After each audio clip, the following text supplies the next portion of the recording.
Assalamualaikum and good morning, everyone. Before we start, please observe the following do's and don'ts. Always mute your microphone. Avoid noisy distractions while others are speaking. Switch off your camera.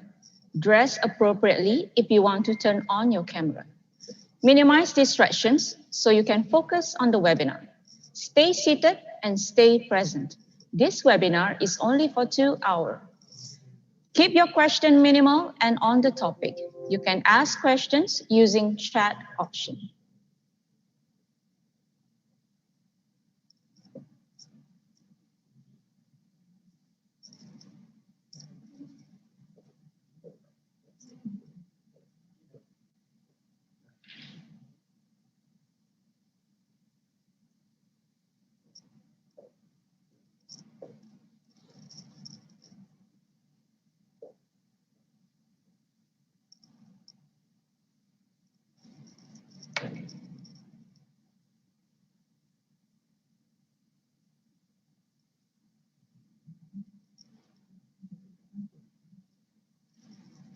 Associate Professor Dr. Hashim Fazil Arifin, Head of Academic Center, Faculty of Hotel and Tourism Management, Universiti Teknologi Mara Cawangan Pulau Pinang.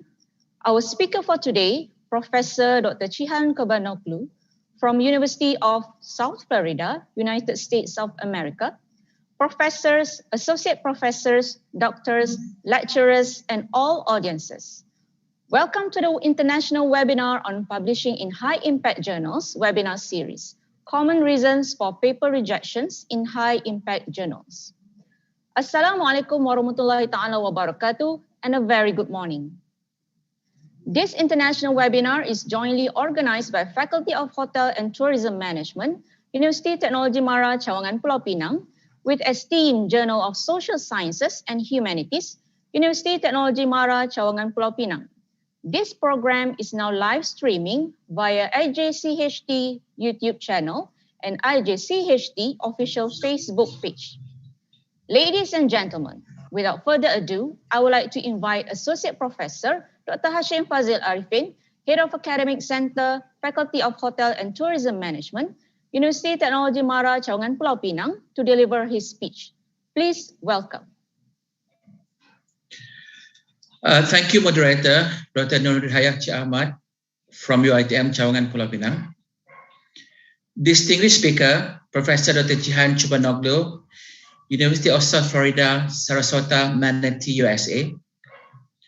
Respective committee members, fellow academicians, participants, ladies and gentlemen. Assalamualaikum warahmatullahi wabarakatuh. Peace be upon you. Salam sejahtera. Alhamdulillah, let us extend to Allah Subhanahu wa Ta'ala for giving us the opportunity to be here today. IJCHT 21 Publishing in High Impact Journals Webinar Series 11 June 2021. On behalf of the organizers, it is my pleasure and honor to welcome you to Publishing in High Impact Journals Webinar Series. This program is part of the pre-conference webinar and workshop series for the International Joint Conference on Hospitality and Tourism 2021, and it will run from May to July 2021. This webinar is jointly organized by the Faculty of Hotel and Tourism Management, Universiti Teknologi Mara Cawangan Pulau Pinang, and our university's journal, ESTEEM Journal of Social Science and Humanities. The main objective of this pre-conference webinar and workshop series is to provide an avenue for academics and students to gain research knowledge and skill that will be of exceptional value. This objective is in line with the common aspiration of higher learning institutions worldwide to equip the academics and students with relevant and up-to-date research insights. Ladies and gentlemen, being rejected is part and parcel of life. This is where we grow and make ourselves a better person. It is a good topic of today's webinar, which is common reasons for paper rejection in high impact journals from our distinguished professors. Let us learn from it, and as usual, from my speech, after this, let's start writing. Don't delay, don't procrastinate. Let us start writing after this. Till then, sit back and enjoy the webinar. Back to you, Dr. Daya. Thank you very much. Thank you to Associate Professor Fazil Arifin for his opening speech. Ladies and gentlemen, today we are blessed to have Professor Dr. Chihan Kebanoglu from University of South Florida, United States of America, as our speaker. But before we invite him, we would like to present a brief introduction video.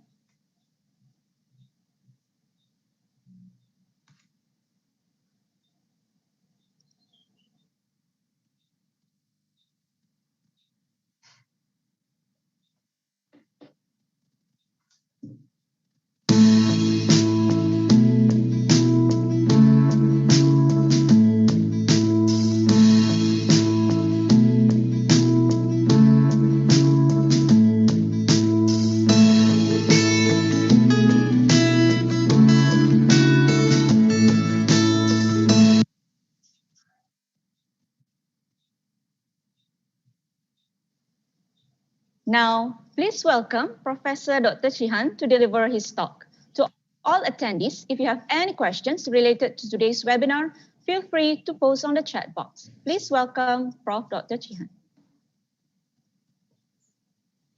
Thank you very much. Thank you so much for the kind introduction and the professor, all of you, and of course, all the attendees for your invitation. I am honored to be doing this webinar today with you all. As you know, the title of my presentation, with your permission, I'm going to share my screen.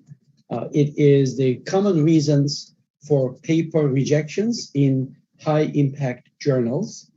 This is our title, and I'm going to just start telling you. Before I start my presentation, I would like to mention a couple of things that my university and my center offers. Maybe some of the audience member may benefit from them because they are widely available, open access.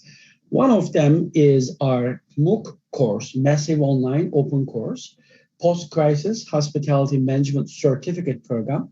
This program is available. You can go to m3center.org. It's a 7-week program, self-paced. So you may even finish it earlier. Or if you are not interested in the certificate course, if you just want to look at the lectures, they are again widely and publicly available on youtube.com/m3center.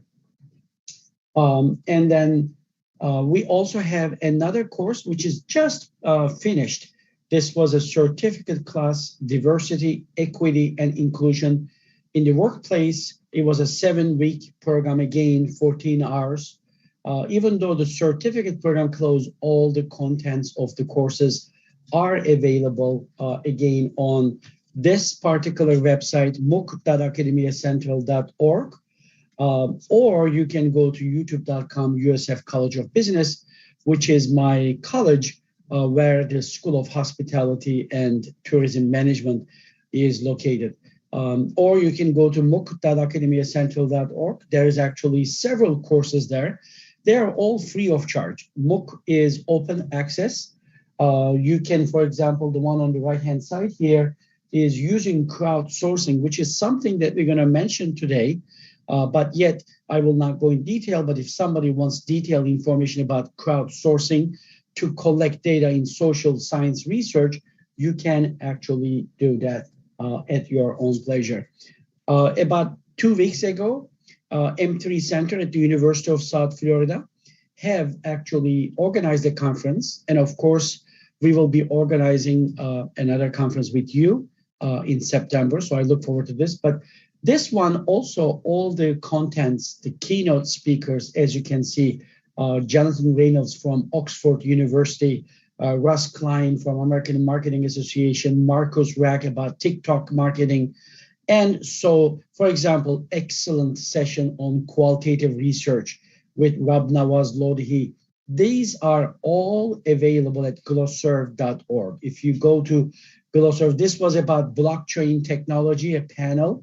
We had about a chatbots to improve customer service experience, and etc. These are all available in the mooc.academiacentral.org. This is not required compulsory. It's only optional. If any of you is interested, feel free to go. Okay, we are talking about high impact journals. What is high impact journals? I mean, if I were to ask this question to you, if there is, I don't know how many people we have right now in the audience, but it looks like 125 people, there will be probably 125 different answers. Somebody will say, oh, impact factor 5.0 or more. Somebody will say impact factor 1.0. Somebody will say, no, that's not important. Site score is important. Somebody else will say something. So there is not really a set definition of high impact journals, but there are some indicators. One of them is impact factor, and the other one is site score. Basically, they are very similar to each other, but impact factor are used for the ones which is you see on the right-hand side for the journal that I am the founding editor, JHTT, Journal of Hospitality and Tourism Technology. The impact factor is 2.79, which is a ratio that is calculated for the papers that are published, let's say in 2017, how many of them are cited in 2018 and 2019?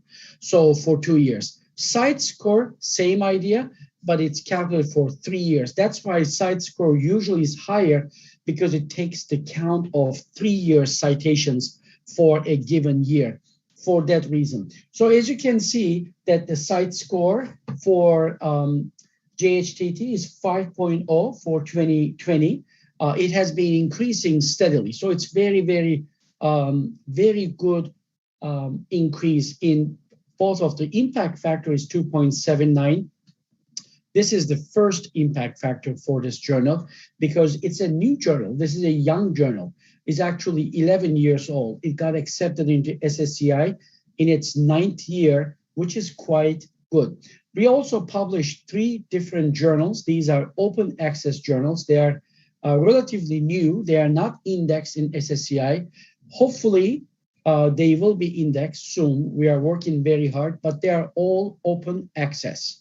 Open access means free to submit, free to publish, free to access. There is no charge whatsoever from anybody for these journals. For this reason, if anybody would like to take advantage of them, please go to m3center.org and do it. So let's go to our topic, common reasons for paper rejections in high impact journals.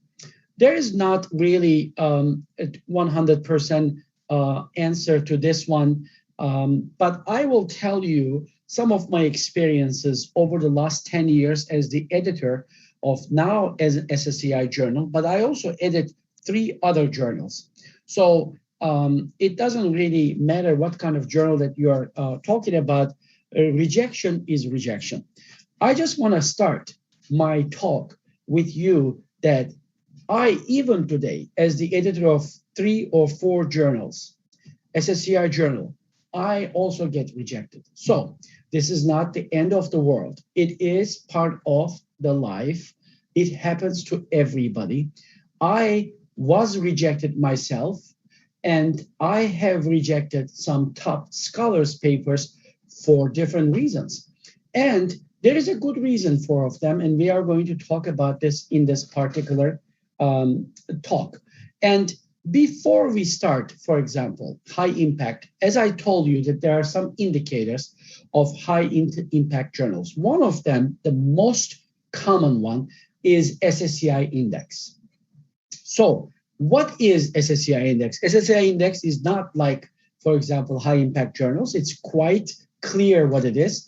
It's actually a company called Clarivate is the company. It's a for-profit company, and then they actually have different tools. Maybe you may be using those tools. As a matter of fact, if you are submitting a manuscript to a journal, chances are high that you're using Scholar One, which is also known as Manuscript Central. So if you're using this, you actually use Clarivate tool, which is right here, Scholar One.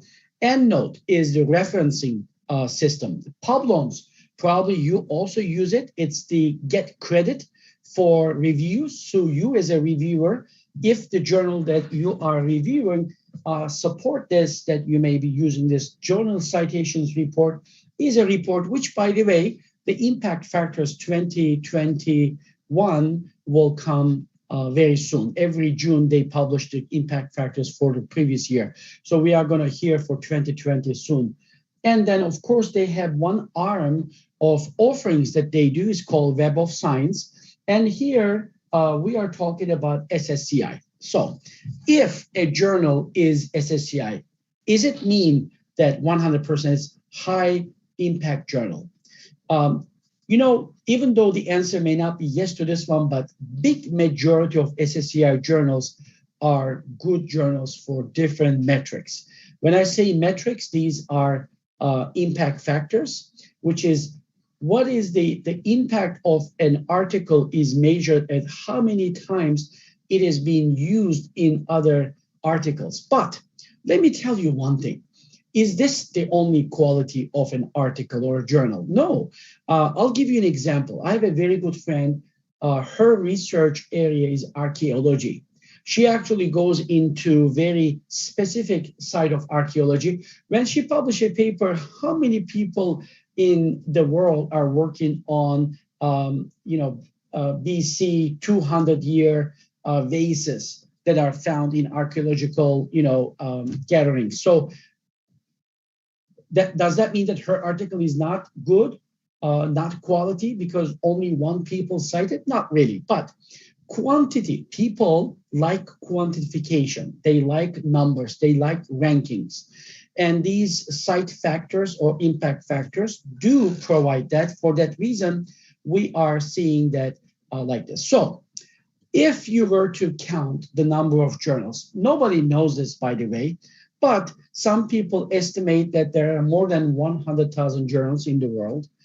Some people say more than 300,000. I really don't know the answer to this question, but what I know in that SSCI index only has about 3,400 journals across 58 social sciences. Remember, there is also SCI, that's for Sciences Citation Index. This is same idea, but social sciences versus science citation index are two different things from each other. If you were to look at this, so today, I can even go into this particular website and try to actually get this. One of the things that we are going to talk here, let me bring this here. You can see that if I were to search the journals, look, in the Web of Science group, I'm looking at my screen here. I hope that you are seeing also SSCI website right now, the one that I'm trying to show you. Here, I'm going to go actually click on SSCI, just SSCI, just to show you that today there are 3,549 journals. So if you receive an email from anybody, any journal saying that come and publish in our journal, we have an impact factor of 5.8. Please do not believe what you hear, because a lot of people are using this impact factor. Impact factor is only calculated for the journals that are included in SAI, SSCI. That's it.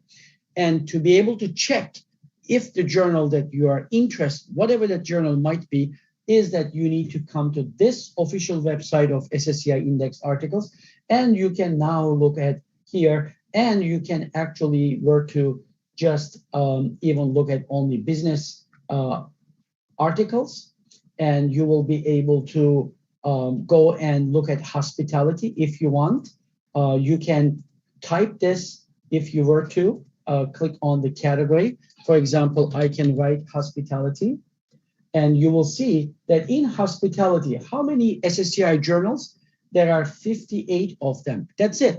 There are not 59. And of course, this list is changing. Some of them are depromoted, so they are no longer SSCI, or the new ones are being added, just like last year, JHTT was added. Are you in accounting?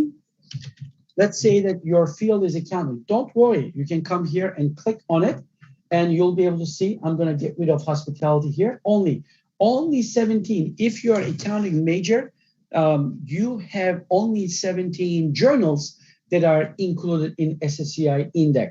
So you can come here, type whatever your area is: history, finance, marketing, strategy, IT. You can just check this by yourself. So let's continue with our presentation here. So we know that there are limited number of the journals listed in here. So this is, for example, political science. I found 186. Depending upon our audience, I don't know what they are, which fields they are from, but they will be able to see that in there. So feel free to go yourself to this address that you see and do it. Okay, now we know what high impact journals are, at least in one of the forms. As I told you that there are many different ones. Some people may go to ABDC list, Australian Business Deans list. Some people may go and only accept Financial Times 50 list. Some people go University of Texas Dallas list. I mean, there's all these different ones, but you will be able to go there and find it out yourself. Chances are high that if a journal is highly ranked, in those, of course, they are also ranked among them based on their impact factor. So you'll be able to see that all around. Also, if anybody is interested, Clarivate is also providing you that you can use this tool on their website, that you can actually add an abstract of an article that you're working on. It will suggest, based on artificial intelligence, it will suggest you the type of journals that you can submit you to it. Okay, we understand. We understand this. How can we publish in these journals? And what are the biggest mistakes that people do that get them rejected from being published? So let's talk about them. And I'm going to give you some examples. These are real examples. The bottom line, at the end of everything, like if somebody is saying that, oh, this Dr. Jihan is perfect, I'm going to listen his lecture in 1 hour, and I'm going to be expert publisher. I'm going to go and publish 5, 10 articles. If this is the idea, you are not in the right place, because I do not have a magic wand. It's not very quickly. As a matter of fact, if you were to receive an email from any kind of a journal, says to you that, come and submit your article to our journal, we will get you published in, let's say, 2 weeks. If somebody says like this, stay away from that journal, because this process is not very, very quick.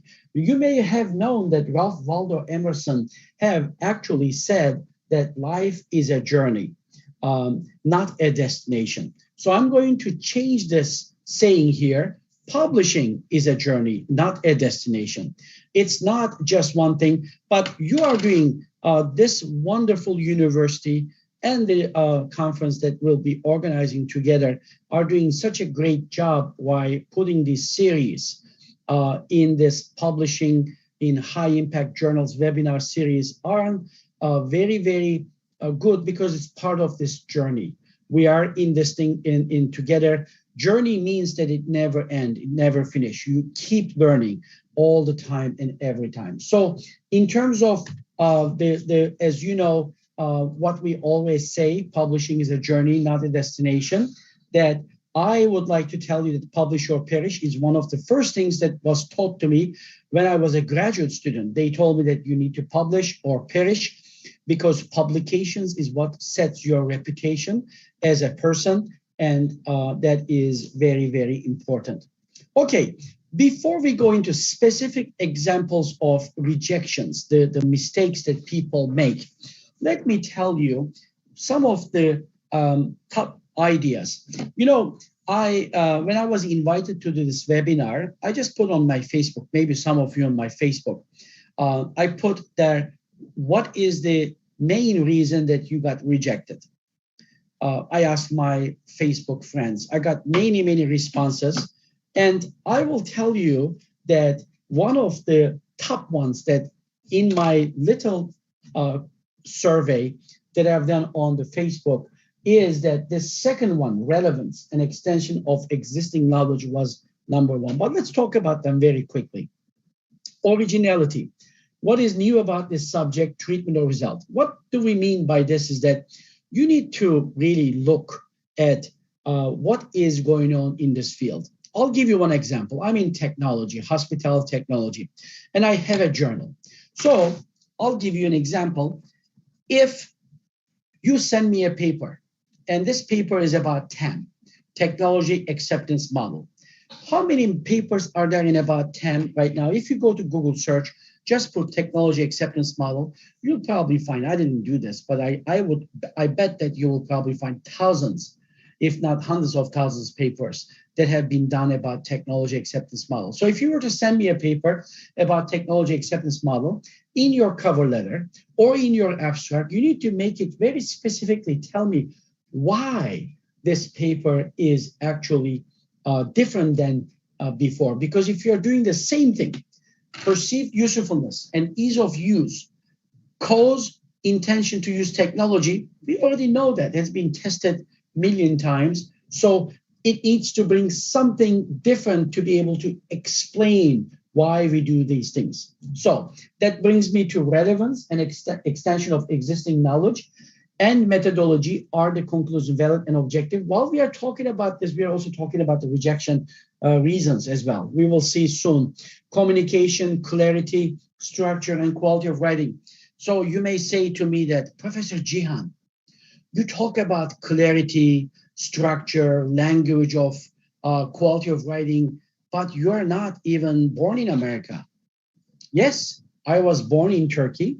I migrated to America 25 years ago, and I do write papers, and I do not have to be first language English. My first language of language doesn't have to be English. Even if my first language, my mother tongue is English, still doesn't mean that I can write clearly. We may need help and we can get help, and that's perfectly fine, and we'll talk about that. And it needs to be convincing, sound, logical, etc. So there is many different aspects of the title needs to be eye-catching, not too long, not too short. It shouldn't be as this short, for example, 1961, Intelligence and Experience. Or it doesn't have to be this long. You know, these are just examples. Just the title, short title or a long title is not going to get you rejected, but it will not get you cited, that's for sure.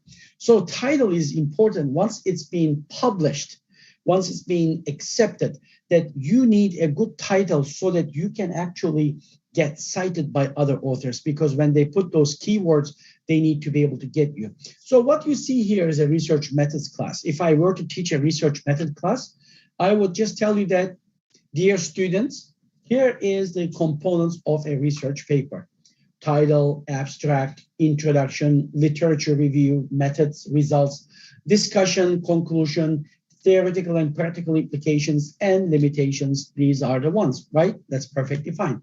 And let's just talk about some of them in a little bit detail. Does the title summarize the main point of your paper? So please make sure that you do that. And also give the editor, give the reviewers, because not just the editor, you know, in a joking side, that when I ask people what you get you rejected, so what's the most make sure common reasons? Also, many people said reviewer number 2. So by just to make a joke, but you know, that reviewer is important because that's people who is going to evaluate, and editors common reasons. You know, I'll be very honest with you. I received in total just more than 1,500, 1,500 papers a year to my journals. And if I were were to read every single article from top to down, I would do nothing but just do this business. So for that reason, we rely on the reviewers a lot. For that reason, you need to really think about when you write your paper, is this going to give the information to the reviewer enough for that reason, or not? So in the method section, it needs to describe all of the selection criteria and make sure that you have the overall answer to the purpose of the study, and make sure that everything is logically organized in the results section. And also in the discussion, you need to make sure that you answer the research questions that you have asked with. Okay, so let's talk about the mistakes. One of them, one of the most common one, the research question is too vague, not really clear, or too broad. You're making, I'll give you some examples in a second, or not specified. The structure of the paper is chaotic. So you have something here. This usually happens. The second one that I'm talking about here, this usually happens when you actually have a paper has been written by 4 or 5 different people. When you have like this, then the problem is that if somebody doesn't glue them all together, you have this different writing styles. Sometimes there is disconnections between the different parts of the paper that really make the reviewers and the editor upset, and may cause you to get your paper to be rejected. Limitations of the study are not acknowledged. If there is a limitation, you should be the first one to say that this is the limitation, and we accept it, and we are going to make it better in the next try, so that this is probably going to be better than before the reviewers or the editor find this. Oh my God, look at this one. This research question is not answered. You may tell me, Dr. Jihan, oh, this is not possible. How could somebody write a research question in the beginning of the paper, then do not answer it at the end of the paper in the discussion findings section? Does this ever happen? All the time. I cannot tell you how many times I look at the paper, I look at the research questions or hypotheses, and then I go into the paper and I see that the research questions are ignored. They either forgot or on purpose or sometimes unintentionally, and they don't do it. And grammar and use of language are poor. Poor grammar, poor language is not a problem. Not fixing it is a problem. You don't have to be an expert English literature teacher to write a paper, but you need to do that. So research questions need, for example, if in case of complex answers, a bad example, does owning a pet improve quality of life for older people? A better one, research question in this case, in what ways does owning a pet improve quality of life for older people? You become a little bit more specific. Let's look at the second one, the focus. Does medication help alleviate attention deficit, hyperactivity disorder, ADHD symptoms? And do kids need more exercise? First of all, you have 2 questions in one research question, so that's not good. And you need to be more specific and focused. So let's look at a better way of doing the same research question. How effective we are not saying is effective, right? We are just not assuming that it's effective.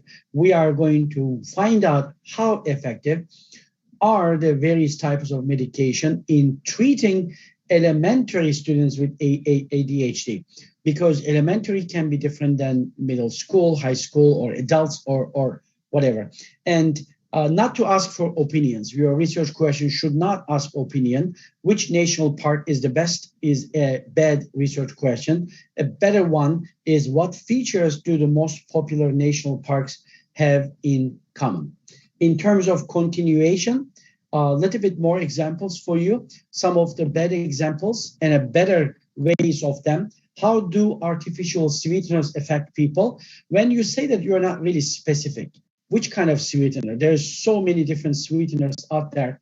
And what do you mean by affect people? Which people? Women, men, children, or what? A better example, how does aspartame affect post-menopausal women who suffer from migraines? So we're talking about this one. You're talking about women, their status, the age it gives me, and who suffer from migraines.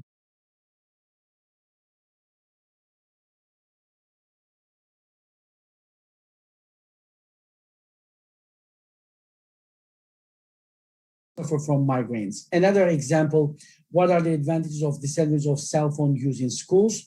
A better example of this research question could be, how does restricting cell phone use in school affect interaction?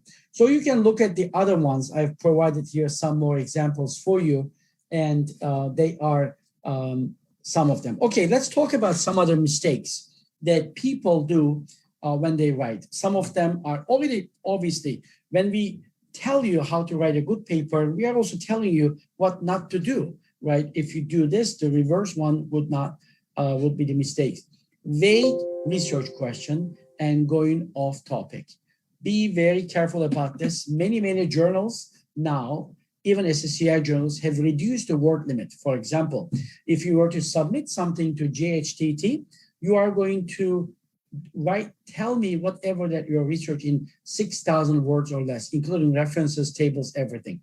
If you were to submit to Tourism Review, another SSCI journal, which I serve as the associate editor, Professor Buhalis, then you are going to do it in 5,000 words. I get an email from an author say that, dear editor, I have an amazing article, but it's 13,000 words. Will you accept it? If I accept it, why would I put that in my website? It says 6,000 words. It's 6,000 words. Maybe 7,000 words, I would accept it. But if you were to say something like this, so read the instructions.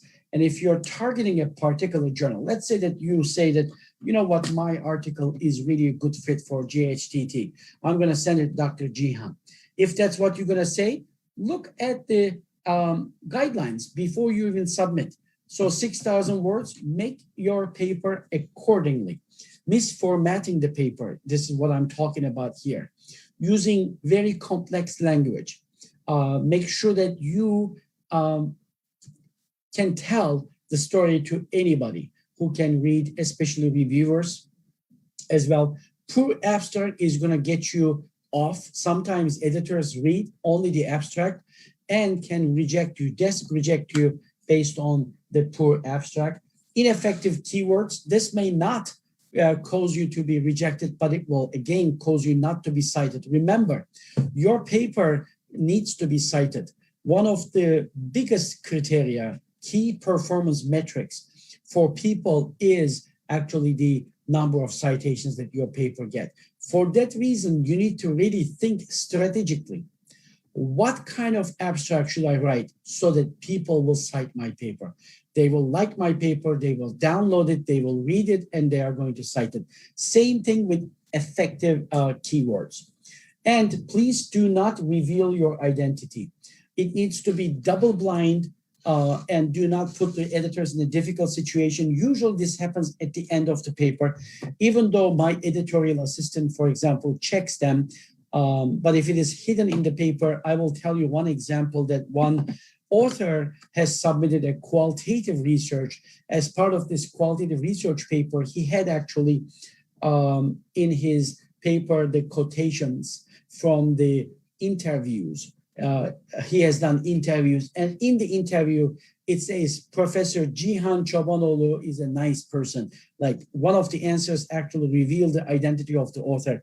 That should not happen. So be very careful. If you want to thank your university, research center, funding agency, do it after it's been accepted. Unexpanded abbreviations. If you are in technology field, if I were to tell you PMS, POS, GDS, CRS, EMS, you would not understand anything, right? I understand it because that's what I use every day, the abbreviations. PMS is Property Management System. GDS is Global Distribution System. ERS is Energy Reservation Systems, whatever that might be. So make sure that you identify those abbreviations and also cross-check your paper. Many times, and this irritates the editors so much, oh my God. please, after you read your paper, because sometimes you add more references, you delete some references, you cut this sentence, this one. Sometimes you add the references and the references stay in at the end, and then but not in the article. So do a cross-check. Cross-check is that you take your article, put the references on the other side, make them side by side, look at the article, the text. It says Çobanoğlu 2019. Check that if that's in your reference list. This is called cross-check. So all the references in your text should be listed in the references, and every references that you have in your list should be in the text. So very simple, but many people don't do it because they are so anxious, excited to submit the article to the journal, but they do not know that these are the things that really make editor, I don't want to say angry, but not happy, I should say, because it just shows me that you don't take your job seriously, and then you need to do it. And untranslated metadata, I see that sometimes I got papers from different countries and they have this different languages in different parts of the paper. Make sure that you, of course, translate everything to English if the language of the journal that you're submitting is English. Not proofreading your paper is another big mistake, because if you were to read yourself one more time, you would see many things. And I put this here, sending to a wrong journal. You can tell me, come on, Dr. Jihan, this cannot happen. People cannot send a paper to a wrong journal. I'll tell you how many times. Oh my God. How many times I receive papers. Look, I'll tell you one thing. Journal of Hospitality, Tourism, Technology, right? Let's just, for the sake of example, you never heard of this journal. Now you heard from me, of course. You're listening this webinar here, but imagine that you never heard. Okay, so you are thinking Journal of Hospitality, Tourism, Technology. I cannot tell from the title of this journal. I guess it's hospitality, tourism articles. Technology means that it needs to use technology. But so if this is the case, what do? You go to my website, right? Just type Google or Baidu in China or different parts of the world, whatever that you're using, and then, or DuckDuckGo is a new research search engine now. So you just type it and you go to the website and you look at what's being published, even though this is a not open access journal. In other words, JHTT articles, you have to have subscription, either your library or somehow yourself. Open access journals are different, but even if you don't have access to the full papers, you can even look at the abstracts. You can look at the titles of the paper. That will give you an idea what is being published. So how many times I get a paper that has nothing to do. Cultural heritage is sent to my journal. What am I going to do with cultural heritage if there is no relation to technology? Maybe augmented reality, maybe virtual reality, maybe robotics, maybe data mining, whatever that might be, word of mouth, websites. These are all related to technology, but if there is nothing, then that is not good. So continuing with the main reasons for rejection, paper is not well positioned for the journal. What do you do about this? How can you make this? Just like what I said, look at the journals. I don't know, again, we have now almost 160 people in the audience, which is great. I wanna ask, for example, the participants here, if I ask you, what is your area? What is your research area? And I am sure that you are going to tell me different things. But if somebody is doing research in many different fields, that person is probably not an expert in one field. So what I'm trying to say is that everybody should have a main focus area in research. If you are doing, okay, let's just take hospitality for an example. If you are studying today food and beverage, tomorrow human resources, then technology, then strategy, then event management, then lodging management, then travel agency, then this, there's no way that you can excel. I mean, I don't know, you should be Superman or Superwoman. I am not one of them. So for you to be able to excel in research, you need to have one main area maybe side area. So for example, if you go to look at chobanolu.com, my website, look at my research is listed there. You will see a common theme. If somebody looks at this, and I did this on purpose, my mentors have told that to me, just like I'm telling that to you right now. So why I'm telling this to you? Because one of the things that you need to do is that you need to go and pick up some journals in your area, whatever area that you want to specialize. Human resources, go and look at some human resources journals and start reading those things. Because if you do read them, if you do read those journals that you have the passion for, then your papers are not going to be well positioned for the journal. Does not answer so what question. We talked about this earlier. So you write this wonderful paper, but you don't say why you have done this paper. What is the so what? What happened that you did this paper? So that's important. Outdated literature review. Okay, let me tell you, this is one of the very easy ones for me to reject a paper. I love those kind of papers because they are easiest to reject. You know why? Because I am a technology journal. I get a paper and I look at the references. I look at the references. You know what I do? I do Control F and I put 2021 to see if there is any citations from 2021. Nothing. No, I'm not going to reject the paper because we are in 2021. That's not a problem. I put 2020 to see that if there is anything from year 2020.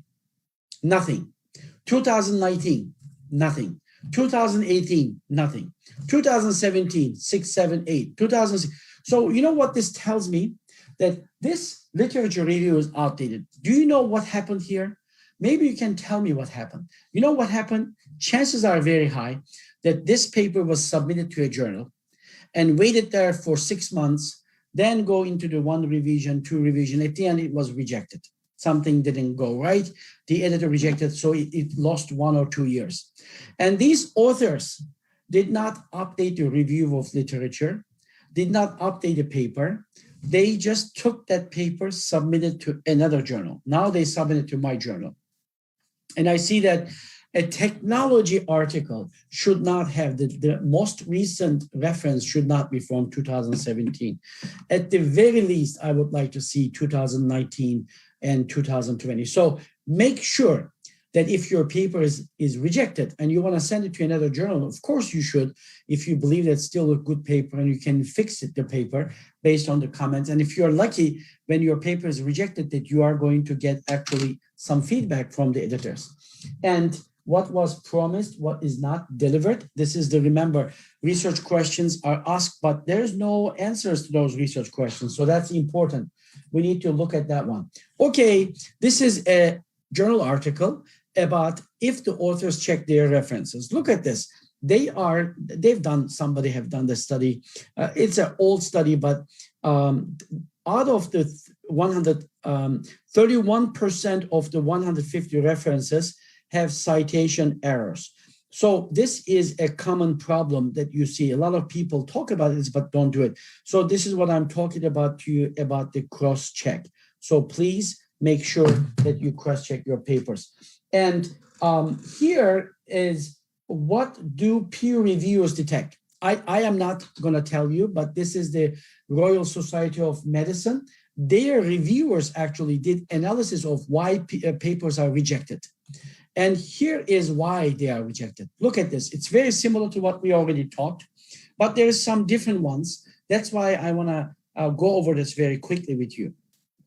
And poor justification for conducting the study. Remember, we talked about this. Number one, this is the reviewers, medical journals. This is not social sciences, medical, but research is research, right?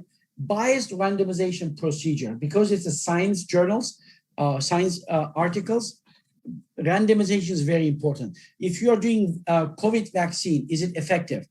Do you want only COVID vaccine to be given to Turkish people, but the water placebo to Germans? No, you don't want that, right? You want randomly selected people to be able to do that. So no sample size calculation reported. Unknown reliability and validity. This is methodology portion here. failure to analyze the data on an intention to treat basis, poor response rate, unjustified conclusions. You are saying that my paper saved the world, but you don't have anything to base your paper on it. And discrepancy between data reported in the abstract and the results. These are important. So here I'm going to show you now another research article that they have done. This is retraction. You know what retraction means? A paper you submit to a journal, it's been accepted, it's been published, people start citing it, but somebody read that article and they say something is fishy about this paper, something is wrong. And they write to the editor and find out that there is a problem with this paper. And that paper is retracted. So it's been actually not anymore. And there will be a big kind of like a sign. It will say this paper is retracted, do not use it. So this study that I'm showing you, this one, actually have done a study of all the papers that has been retracted. Okay, that means that there is a problem with this paper. What are the reasons? Many of them. Look, 1329. What are the reasons for this? So, my dear participants here, many of you might be graduate students, young scholars. So, I want you to publish papers, but don't rush. Don't make mistakes that you see here. Just go for the sake of publishing your paper quickly. Take the longer road, but do it good so that you do not have this embarrassment in your life. Number one reason that papers are retracted is fabrication. So the data is not real. It happens and people find it. Look, 1,300 articles have been retracted in these journals that you have seen earlier from these publishers, Emerald, Sage, Elsevier, all of them. So fabrication is number one. Number two is plagiarism. Now, of course, for example, every paper that I receive, we send it to Turnitin immediately before we even send it to reviewers, because I used to do this at the end, but at the end, sometimes I put a paper, it's 60% plagiarized or self-plagiarized. Oh my God. We went through all these things and then now I have to reject this paper. So we submit that to Turnitin, this plagiarism tool, similarity index, they are called early on. And self-plagiarism, look at the other reasons. Duplication, exactly the same duplication, or submitting the same article to multiple journals. Please do not do it. Absolutely do not do it. Submit your article to one journal at a time. If it is rejected, then you can submit to another journal. Or if you do not have any hope, withdraw your paper from the editor. Go into the website, click on withdraw your paper, then submit to another journal. Statistical error, fake reviewer, those are some other reasons why the papers are retracted. Rejected, right? I got rejected, I told you. That's okay, no problem. We are learning. Research is a journey. We are not all Superman, Superwomans. We learn. It's learning never finish. I learned just recent years, for example, when I was in graduate student, we didn't have a class on conjoint analysis. Now I published 3-4 papers. I self-taught myself conjoint analysis. I'm learning now different new tools, etc. So rejection by the journal editor is called desk reject. Some people don't like it. I like it better. I like it better than my paper staying in the review process for 1 year and then get rejected. If the editor is quick, tells me in 1 week that I'm not going to accept your paper, of course, I don't like to be rejected, but it's better than rejected after 1 year. At least, hopefully, if the editor give me some good reasons and feedback, that's even better. Number one, why do I desk reject? I desk reject also too. Now we become SSCI journal. Our submission numbers have increased more than double. So we have to reject because we only publish 48 articles. We receive 400, 500 articles per year. What are you going to do? Only 10%, right? So the paper is not relevant to journals readers. That's one of the items. You can try to dispute this, but make sure that the journal that you're sending, the article has a good match. The paper does not contribute to the new knowledge. We talked about this already. So make sure that you identify how this paper is significant, how it is superior than the others. The paper does not meet established ethical standards. The paper is poorly written, or the paper has not been prepared. Like a good example is that 13,000 words for a 6,000 journal. And here, this is another article that I found, why papers are desk rejected. Here's the reasons. Some of the reasons I have already done. You can look more detailed for the time constraints. I'm not going to go too much, but sampling error is another one. For example, if you are doing an article about, for example, who purchased the video streaming service like Netflix, for example, and if you did this survey between the ages of 15 and 25, there's a mismatch here, as you can see, right? Because 15 and 25-year-olds can be the consumers, like they can be the users of this service, but not necessarily the purchasers. So you need to pay attention to this one.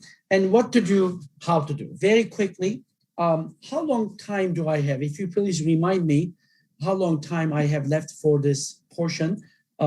Miss Noor, please. Do I have 10 minutes, 5 minutes? About 30 minutes. Oh, okay. That includes the questions or for the lecture part? No. That is for the lecture part only. Okay, good. So I don't have to rush too much then. Yes, good. You're good. Thank you for letting me know. So what to do, how to do. So let's talk about it. So we talked about these rejection ideas, reasons, some of the top things. There are some things that you can do. I tell this to all of my graduate students, all of my students. As a matter of fact, just yesterday, maybe some of you know Faizan Ali. Faizan Ali is my colleague here at the University of South Florida, and he got his promotion and tenure yesterday.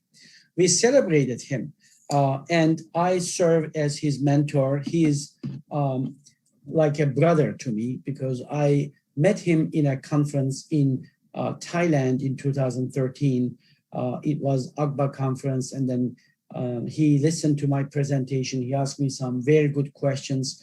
This is how I get to know him. We start working on research, and shortly after that meeting, I have recruited him to come to University of South Florida as an assistant professor. And now he's a star, research star, unbelievable. He's got a YouTube channel called Research Beast, so you can look it up. Many good, useful videos. But in that particular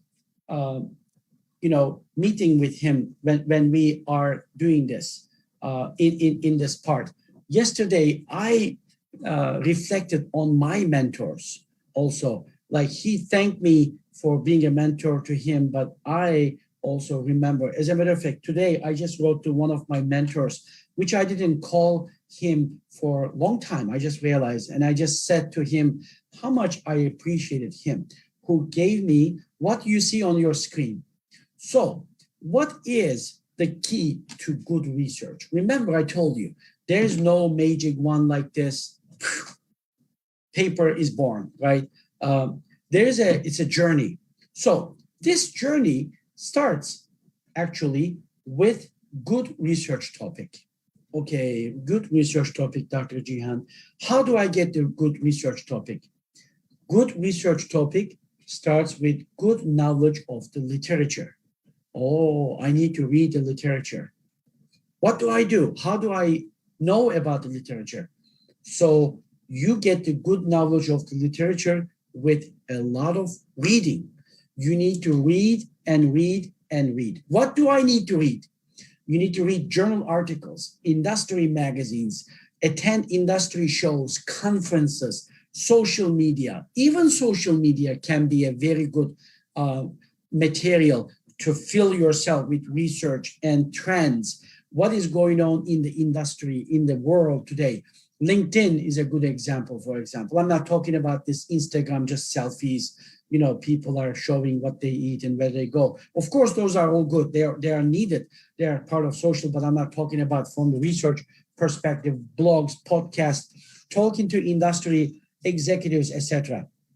Here's some examples of the hospitality journals out here. You can ask me, Dr. Jihan, am I going to read all of these journals? No, you don't have to read all of these journals because there are more than, oh my God, more than 300 journals in hospitality. So if you were to read all of them, there's just no way that you can read any of them. So what's the strategy? My strategy is this. I identified key journals in my area, whatever that your area. Remember, we talked about focus area. So identify. I'm a marketing person, no problem. I'm an HR person, no problem. I'm a food and beverage management person, event management. I'm a strategy person. I'm a finance person, accounting person. Whatever that might be, identify. There are journals in those fields. Remember, we were just searching earlier. So identify top 3, 4, or 5 journals and start reading them. Every time they publish an issue, at least read the abstract. This is going to give you the idea about what they are publishing. And when you read the abstract and the title, if there are articles that are in your area, then download them and read them on a regular basis. Not just hospitality journals. If you are in tourism field, this is what you see on there, but also general business journals as well. These are just some examples that I found.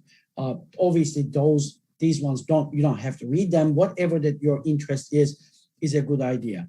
So, and not only that one, but also please read industry magazines, because industry magazines publish things much more faster. There is no peer review. And also publish in industry magazines as well too.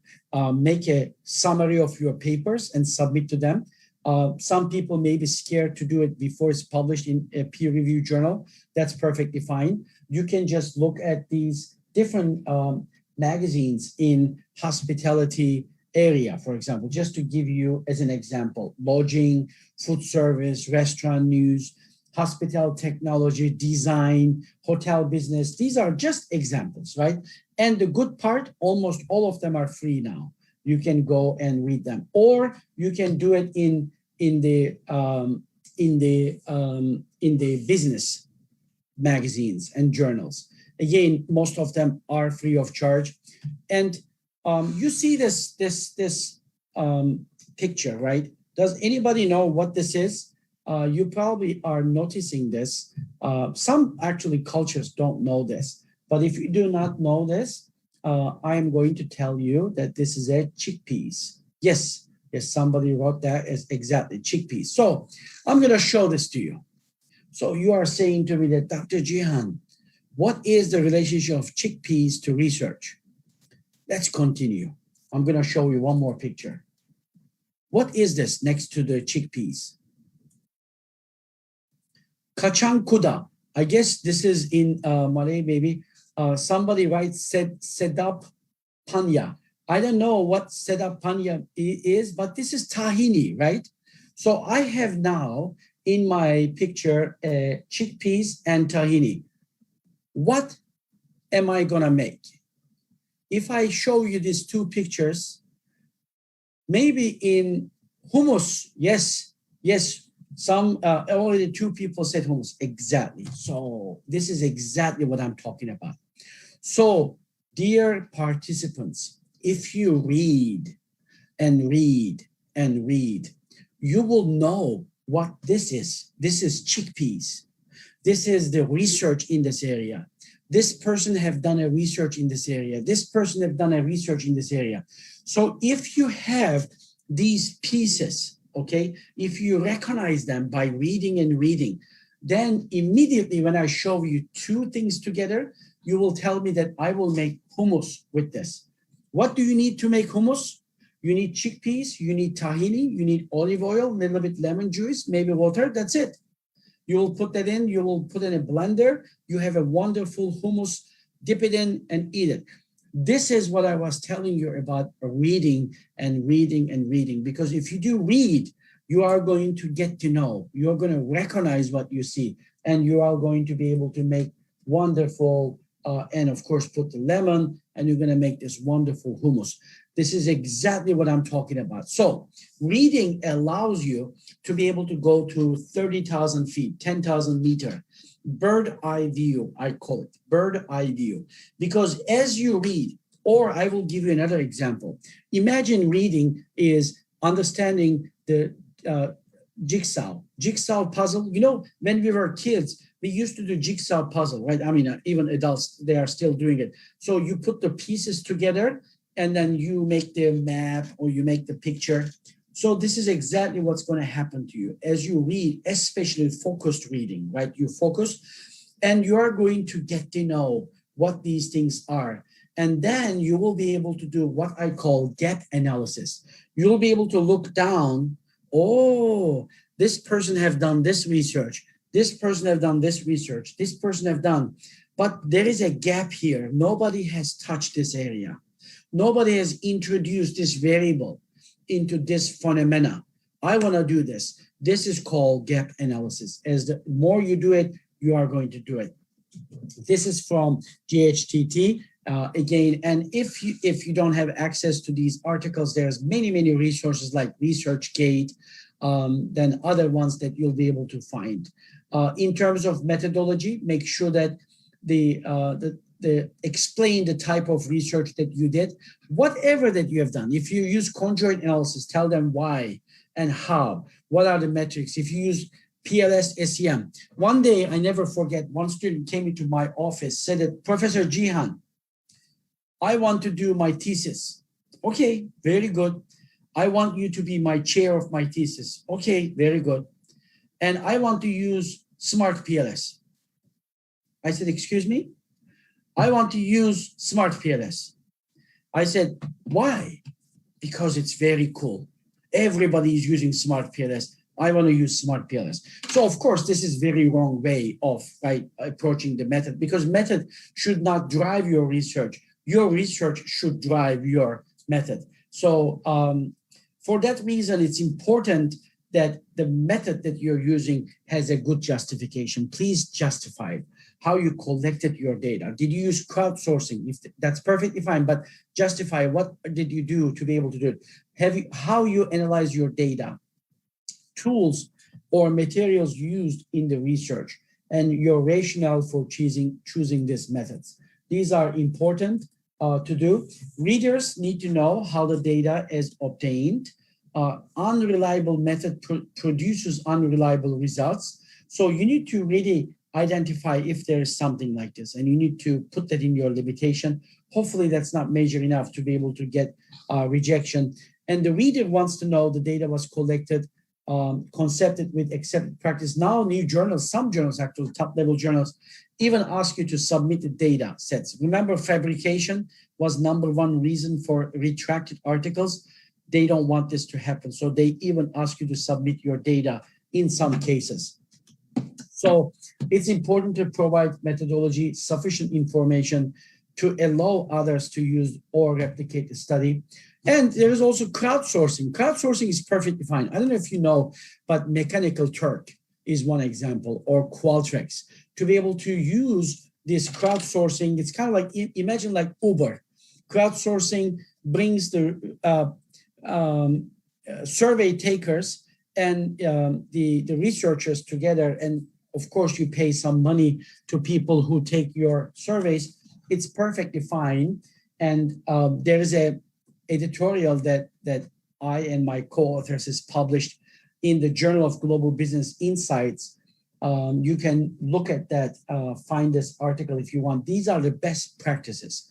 I accept articles that are used crowdsourcing. Crowdsourcing actually is accepted in even top journals, but you need to take some precautions. And we also have a MOOC, a free course on how to use crowdsourcing for your survey research. So obviously we don't have enough time to go into detail, but myself and a couple of my colleagues have created this class. It's free of charge. It's a MOOC.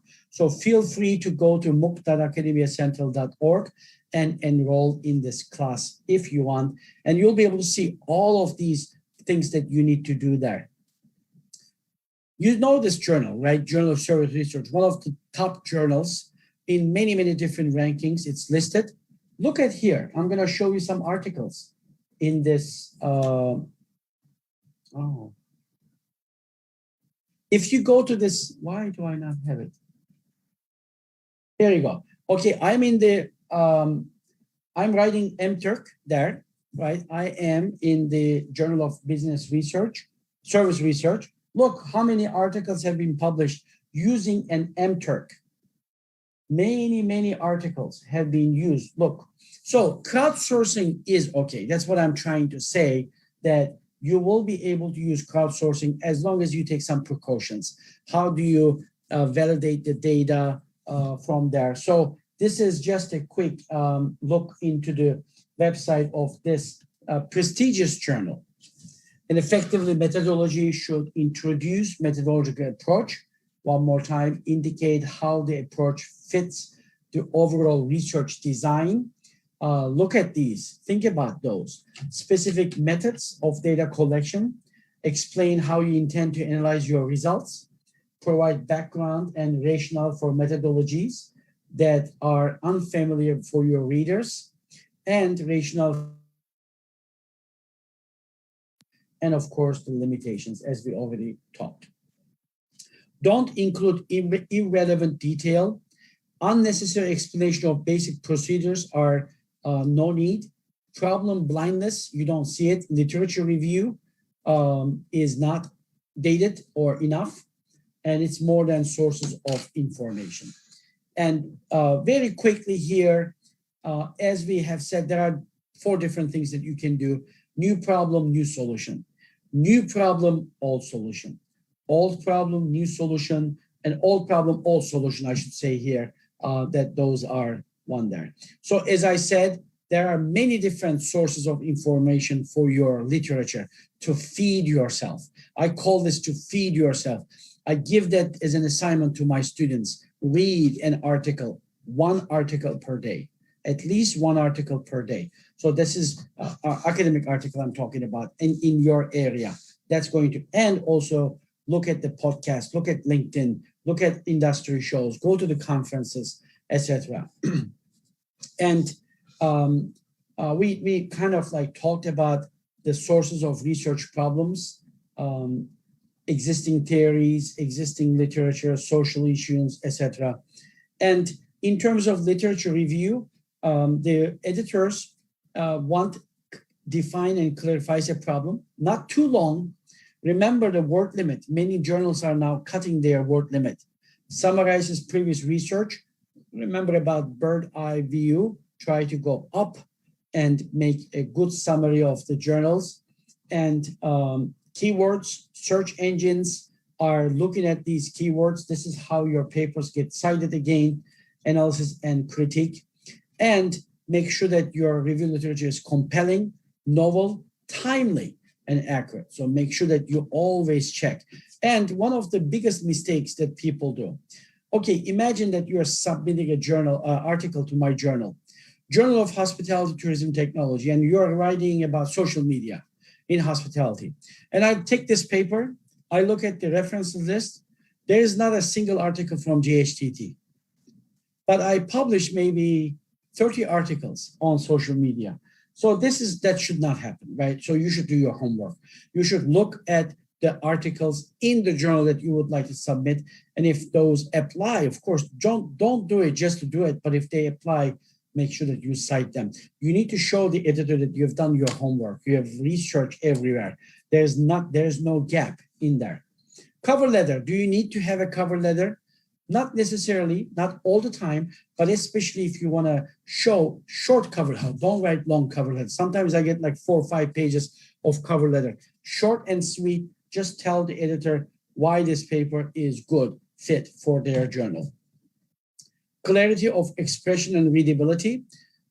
English is important. Good writing is important, but I am not, as I told you, I'm not a native speaker. Doesn't matter. There are some tools that I use and then you can use. One of them is called Upwork. Upwork is like Uber, kind of like a social meeting space. So they introduce you to proofreaders and copy editors. And then of course you pay money. There is some cost to it, but it's reasonable. at least in American standards. So let's say about $100 per paper, $200, let's say at the higher rate. Or there is Scribr. These have nothing to do with me. These are just some tools that I'm showing you. If you are not a native speaker, if your English needs some polishing, copy editing, proofreading, either Upwork or Scribr or Freelancer. These are the 3 tools that I know. Maybe there are many more. If you know, write it down in the chat so that we can all learn from you as well. So, and then this is the Freelancer. You can just hire them. You can look at these proofreaders, copy editors, their reviewers, their reviews. Other people have done that. So you'll be able to do it very nicely. So please think of yourself, put yourself in the reviewer's shoes when you submit a paper. What do they want to see? What the reviewers look? Originality, identify that clearly. Even put originality or significance of the study, write it down with a subtitle, importance of the work to the readers, and show them that this is scientifically reliable study. Length of the paper and references section, we already talked about this. Don't make it longer than it needs to be. APA and formatting. You know, this is important, even though it's not the sole reason for rejection, but it's important. So study the journal that you're submitting, especially if you're taking from one journal and submitting to another journal. Make sure that you have. I use Zotero for my references. I don't know if you're using any software, but there is other ones like Monterey, I want to say. There's many other ones. Zotero is a reference management system. It is working wonderful. And I also have a webinar on Zotero. It's on, you can go to chobanolo.com, you'll be able to find it there. I did a detail show you how Zotero, or you can go to Faizan's Research Beast YouTube channel, and I think we have published there. You'll be able to find it there as well. It's very, very efficient and nice. Journal selection, we already talked about this. Just to repeat quickly, this is an International Journal of Contemporary Hospital Management. Make sure that you go look at there, see what they publish so that you don't waste your time, all of them. And this is the checklist, quick tips for you to pick the best journal. And do not do simultaneous on concurrent submissions. It's important. I want to tell you, open access publishing is okay, but open access doesn't mean predatory journals. Predatory journals are very harmful. Do not go to predatory journals. Okay, please, that's very, very important. So let me show you here. Look at this email I received. Dr. Jihan, send your paper to International Journal of Engineering Research. Submit in 15 January. 5 to 7 days, you will get the review from the reviewers. 25th of January, we're going to publish it. Impact factor is 4.61. If you see an email like this, just delete. Do not reply, do not submit. It's going to hurt you more than it's going to actually help you. So this is a predatory journal. No journal, no scientific journal will ever publish your paper in 2 weeks. 10 days actually, not even 2 weeks. Look, 15 January you submit, 25th of January you get it. Of course, they are doing it for money. These are open access journals from the University of South Florida. They are good journals. They are not predatory journals. They are not ranked yet, SSCI or Scopus, but they will be. And citations are important. You know, I got this about a month ago. Right now, I think I'm a little bit over 6,000 citations currently. But it's important, you know, to actually look at what gets cited. And then when you select your research topics, look at the titles and abstracts and etc. So this is important to do these things that you see on the screen so that you get cited. And explain why your research matters. Be a social marketer for your research. If you publish an article, don't be shy. Say to the world, look at this article. I published a good article. Read it, cite it. You can send this to your people in your area. Look, I published this article. I would like you please read and cite where appropriate. It's perfectly fine. Put it in your social media and other places. Cite others so that you'll be also cited too. Social media is also a good tool for me. I've made a lot of great contacts from social media. Please use it also, especially young scholars. Use it as a professional portfolio. And in conclusion, I would like to tell you that research needs to be a pipeline. As you can see, this is a petroleum pipeline. There is gas inside.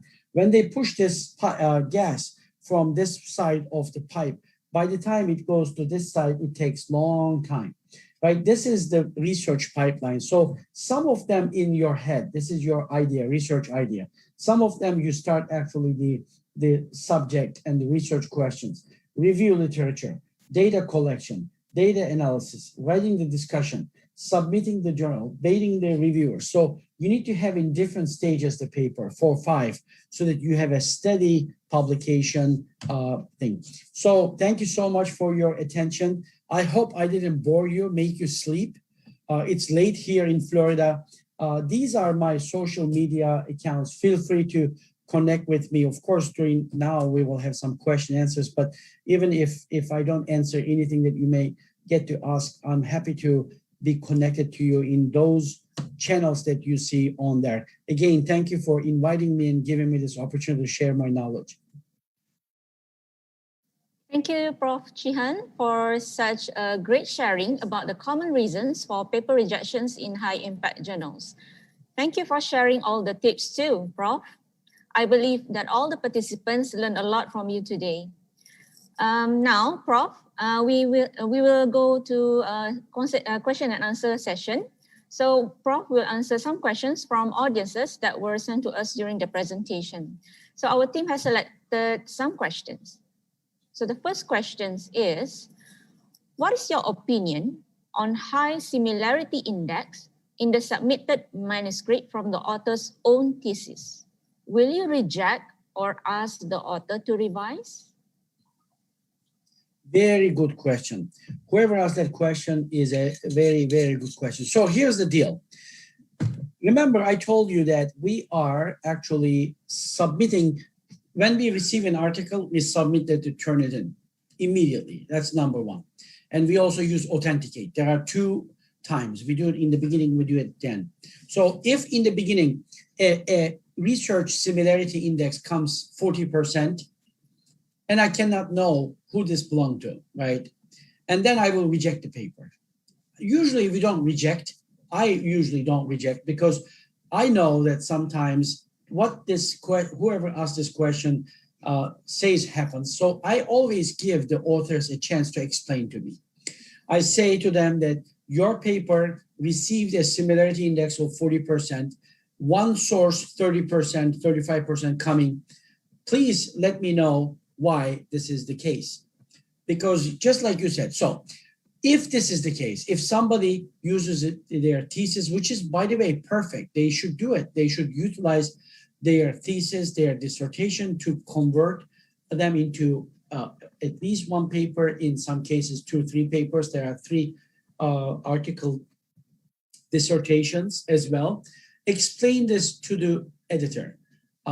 This is the best place in the cover letter. Say that, dear editor, this particular article is based on my dissertation, which was also submitted to this university. In the similarity index, you may find this, and here's the reason. If I get this one from an author, I will definitely not reject and proceed with the process, whatever that process might be. So that's a good question, and it's perfectly fine. Just explain to the editor, they should be able to continue with the process. Not accept, of course, but continue with the process. Okay, thank you, Prof. Okay, moving on to the second question. What are the implications of retraction to the author? What are the implications of what? Retraction. Just now you shared about retraction. Yeah. To the authors? Yes, to the author, because the paper is already retracted. Not bad. I mean, not bad. I mean, every university is different. In some universities, if they falsified the research, they may be fired. I mean, in my university, if something like this happens, I will lose my job.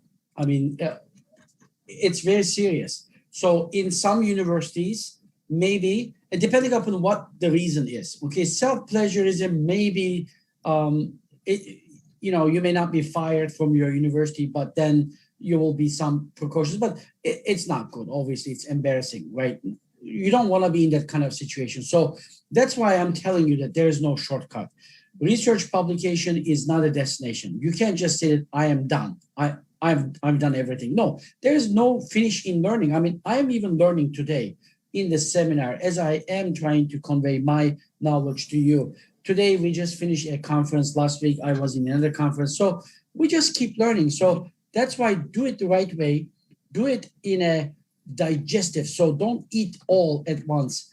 Eat slowly, digest. This is what I'm talking about. Read, read, read. As you read, you learn more.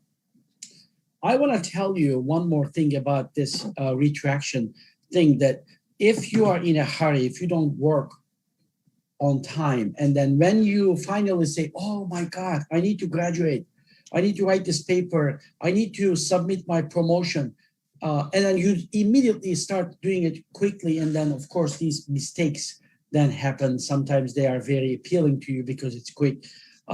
So be careful. Can't agree more with you, Prof. We have to do it the right way. Okay, question number 3. What is the ideal number of co-authors in a research publication? There is no magic number. I mean, I've seen papers, I guess the maximum that I have published in JHTT, don't remember if it was JHTT, but it was 10 people, which is kind of too much. Although it depends on the field. In medical field, my brother is brain surgeon. I know that he has published papers with 30 people on it, but it's a lab. They are doing this in the hospital. There's a big team that are working for years on one particular medicine or procedure, whatever. So in those kind of fields, it's okay. But in social sciences, I would say that the sweet spot, okay, no more than 6. 6 probably is the maximum, I will say. 5, 4, and of course, there's no, again, number. You need to bring in people that's going to contribute to the research study. That's why we were talking about this, for example, copy editing, research methods, review literature. Somebody's very good in review literature, so bring that person in. Somebody's very good in this topic or in the methodology that you are going to use. Bring that person in. So that's the idea. But again, no number that I can tell you, but I usually would not want to be more than 6 people team. Okay, thank you, Prof. Okay, question number 4. Some journals give an option to use crowdsourcing reviewer. Is it a good idea to choose this option? Crowdsourcing reviewer, I think what this person is meaning, that some journals ask you to give them reviewers, the name of reviewers. Maybe this is what that person is asking. Crowdsourcing reviewing, I think hopefully they're not talking about money, like giving money to other. I'm not really familiar with this concept, but if that crowdsourcing reviewer is paying somebody to get reviews, I'm not really sure about this model. So whoever asked that question, if you please either write on the chat or email me, I would love to learn about this. I really don't know crowdsourcing reviewing. I know that some journals are actually asking you, give me 2, 3 reviewer names. So that one I've seen, although I don't really like it too much, because some journal editors ask for these reviews, but they send them another paper, not their paper. And so this is their way of getting reviewers, because if you do that, you will ask your friend, hey, look, this journal is going to send you a paper, please accept it. And then, so this is one way of doing. But, I didn't say this to everybody here, but please review papers, especially junior researchers. Even if you're a PhD student, ask editors of some of the journals, tell them that you would like to review papers as just a service, because when you start reviewing papers, this is where you keep it up to speed because you get the most cutting edge early on. You know what people are working on. Number two is that you really learn well from from this experience. So I encourage, and don't be shy. Even ask the top tier journals editors, ask them to be a reviewer, ad hoc reviewer, and hopefully that you are going to be in the editorial team later on as you start doing these things. So it's very, very good practice for you to learn about research publishing. Okay, thank you, Prof. Okay, next question, question number 5. Is it true that if we have sent a paper and the paper is rejected, we will be blacklisted to submit again? No, absolutely no, absolutely no. But what happens sometimes is this. You submit an article, let's say, to my journal, and for whatever reason that you got rejected, and then you go and submit to another journal. And if you do this, if you submit the same article without changing anything, especially when we reject, we normally give some feedback to you, and then you need to look at that feedback and make some modifications. You know what happens? So you take this paper from this journal, rejected, you submit this to this journal. So I sent this to reviewer A. This journal will also send it to reviewer A. So that reviewer A will be the same. So the same reviewer will get both papers because he or she may be serving as a reviewer for both journals. When this happens, the reviewer will immediately say, look, I read this paper earlier and I rejected this paper. This paper has no modification. They didn't do anything. So for that reason, there is no blacklist or whatsoever. I don't even know. Sometimes I don't even remember what I reject, just simply reject, right? Look at that one. So, but one thing that makes sure that you make some modifications to the paper, especially if the feedback that you got makes sense to you. Okay, Prof, thank you. Question number 6. How long is the process of peer review and correction after rejection before the publication of journals? Good question also. Again, there is not really a set number. As the JHTT, we try to make everything that we can to reduce this speed. When we send a paper to reviewers, we give them usually 1 month to review. So you can just immediately put 1 month. And remember, sometimes it takes us 1 or 2 weeks to process articles. So that's already 1.5 months. And then sometimes the reviewers do not get back to you. You know, you would not believe me, but to find 2 or 3 reviewers for a paper, sometimes I send 10 or sometimes even 15 invitations to reviewers. Many people reject. Many people don't even answer our invitation. And for that reason, it's quite challenging. So I would say that if you do not hear anything from the journal, of course, now with this submission systems, you can actually check. If you submit it and it says that editorial check, after 2 weeks, you can send an email to the editor. So that's perfectly fine, or editorial assistant for that matter, just to make sure that there's no problem with the paper or they didn't forget. Sometimes, you know, I'll just give you one example. One author was angry with me. He has submitted an article and he did not hear anything for 2 months. Not even reviewer assignment. We didn't even assign to a reviewer. So I checked this article and I found out that he has submitted this article to one of the special issues that we had 2 years ago. And you know, when he was submitting, he sees that as one of the special issues that was out there. It was not deleted from the system. And nobody has seen. I didn't see it. Editorial assistants didn't see it. Nobody has seen it. So for that reason, we didn't look at it. Had he sent us an email 2 weeks or 3 weeks later, why that my paper, or is there any problem? Like, you don't need to be careful, right? You don't need to, how come you cannot do anything to my paper? This is ridiculous. Don't have a language like this. Instead, more constructive, say that, dear editor, I submitted this article. I'm checking the status for 3 weeks. It did not change. It's still waiting for editor assignment. Is there a problem? Is there anything that I can do to speed up this process? So this is a good language to speak. So for that reason, be proactive. Just don't submit and forget about it. You can send some reminders to editors to be able to just check the status. Okay, next question. For high impact journals, which method is preferred, qualitative or quantitative? Do cross-sectional papers have chance to be published in high impact journals? Another good question. When we look at the statistics in the top tier journals, predominantly it's quantitative articles, predominantly. I want to tell you that maybe even 80% of these articles are quantitative. So what does this tell you?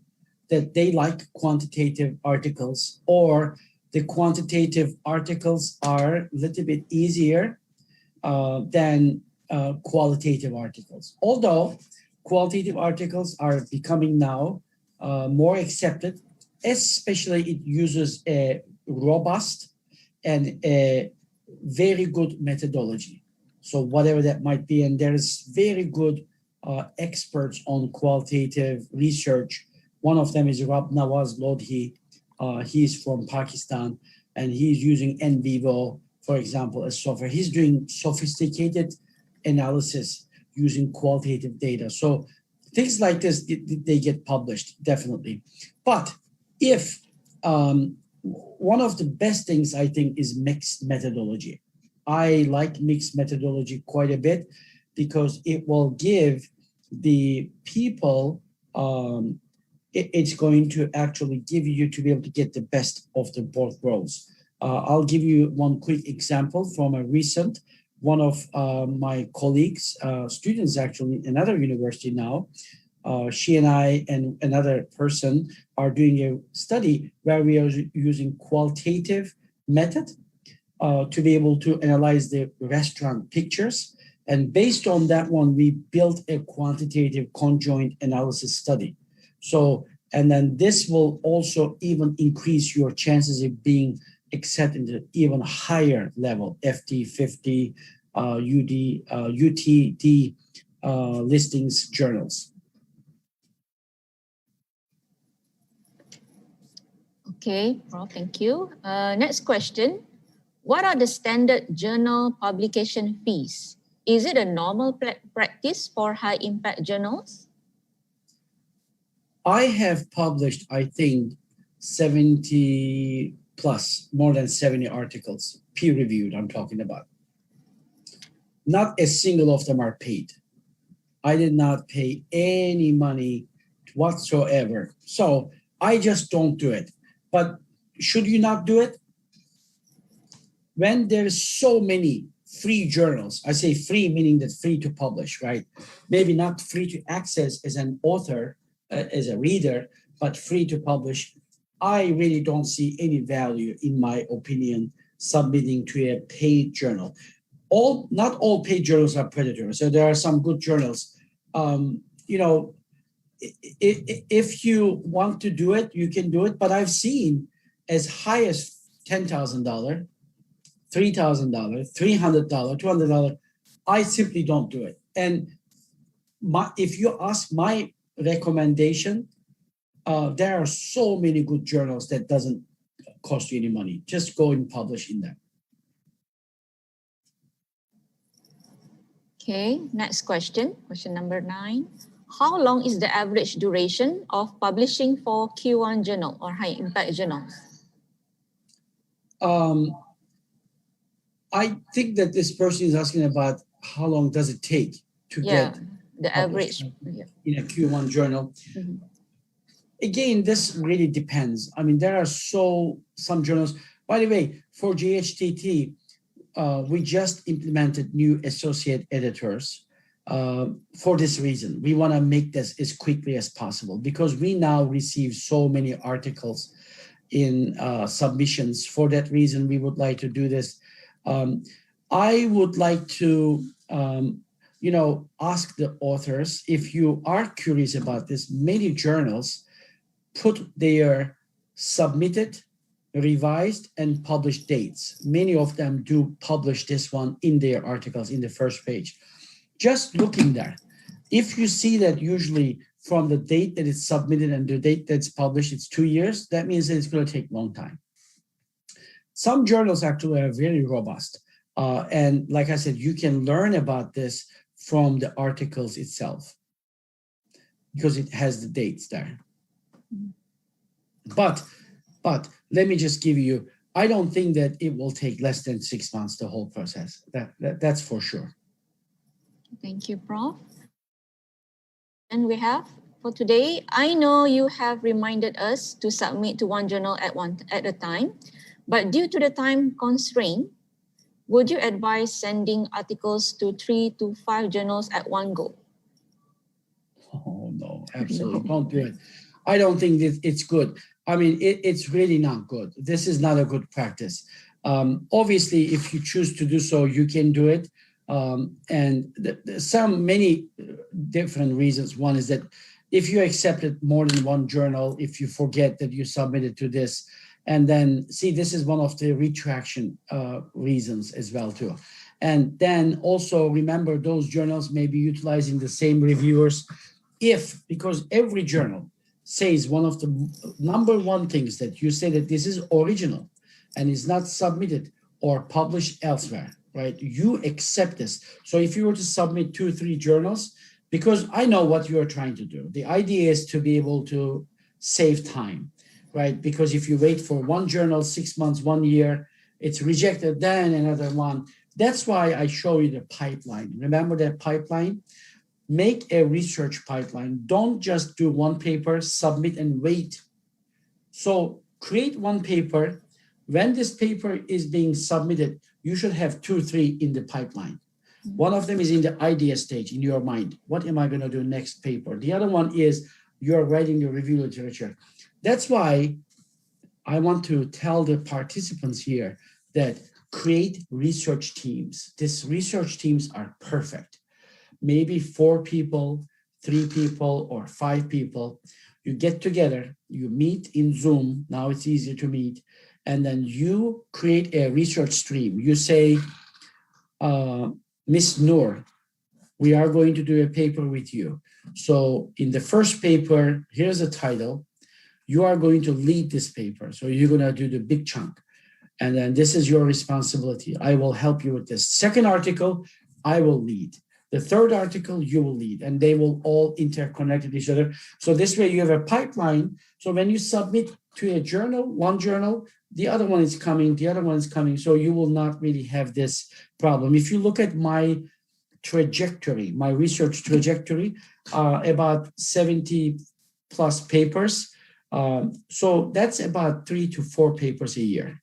If you look at 20 years if I publish 3 papers in 20 years, because I'm in academia for 20 years, that's 60. That means that I publish 3.5 papers a year. So that will tell you about the pipeline, right?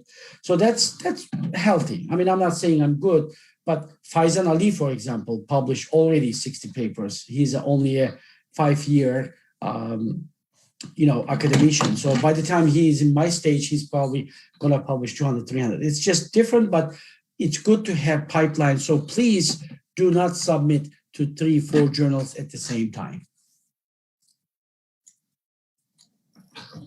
Thank you, Prof. I myself use the same strategy as you to have the research team and the research pipeline and everything.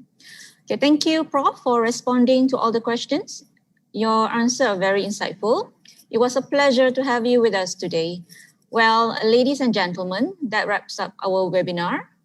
On behalf of the entire committee member of the International Webinar on Publishing in High Impact Journals webinar series, Common Reasons for Paper Rejections in High Impact Journals, we would like to thank Professor Dr. Cihan Kobaroglu for insightful presentation and your time to present in this webinar. We will have a photo session before we display the QR code for attendance and e-certification. So everyone, please switch on your camera and smile.